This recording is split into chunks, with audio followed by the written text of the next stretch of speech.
তো প্রতিনিয়ত এই জায়গার মানুষ দুর্ভোগের শিকার হয়, অ্যাম্বুলেন্সগুলো অনেকক্ষণ ধরে দাঁড়িয়ে থাকে। তো আমরা এই যে বিভিন্ন বিষয়গুলো দেখে আমরা সিদ্ধান্ত নিয়েছি যে এই জায়গাটাকে একটা সুন্দর একটা প্রপার একটা ওয়েতে যাতে সাজানো যায়। তো এর পরিপ্রেক্ষিতেই আসলে আজকের এই অভিযান।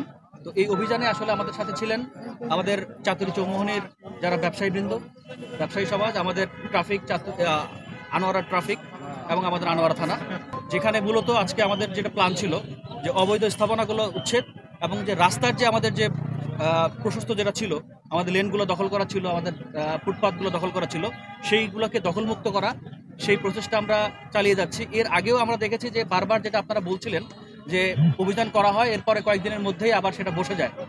তো আমরা আশা করব যে আমাদের এই অভিযানগুলো অব্যাহত থাকবে। আমরা এই ফুটপাথগুলোতে যাতে কোনোভাবেই কোনো দোকানের মালামাল যাতে রাখতে না পারে, মানুষের চলাচল যাতে নির্বিঘ্ন হয়।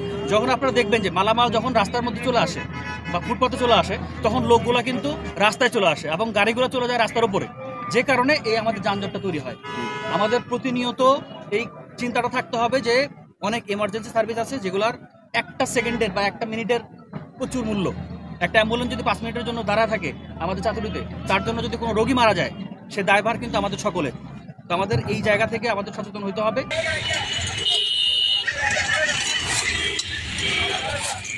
এখানে কোনো রাস্তার উপর দাঁড়িয়ে কোনো যাত্রী উঠানামা করতে পারবে না।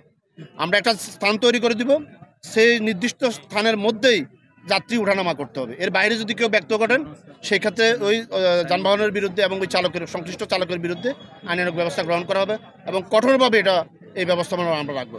যে এখানে ফুটপাথ থেকে কোনো ধরনের টাকা পয়সা উত্তোলন হয় কিনা। এখানে আপনারা জানেন এখানে বাজারের যে ইজারাদার রয়েছে ওনার সাথে আমরা কথা বলবো। এখানে কোনো অবৈধ দোকানদার বসতে পারবে না এবং যারা ব্যবসায়ী, যারা নিয়ম নীতি মেনে ব্যবসা করছেন তারাই বৈধভাবে ব্যবসা করবেন। অবৈধ কোনো ব্যবসায়ী অবৈধ কোনো টাকা পয়সা এখানে উঠাতে পারবে না। এখানে কারোর স্বার্থ সংশ্লিষ্ট কোনো বিষয় নয়, সমস্ত স্বার্থ হচ্ছে জনগণের চলাচলের পথ নির্বিঘ্ন হবে এবং তারা নিজ স্বাধীনভাবে এখানে চলাফেরা করবে।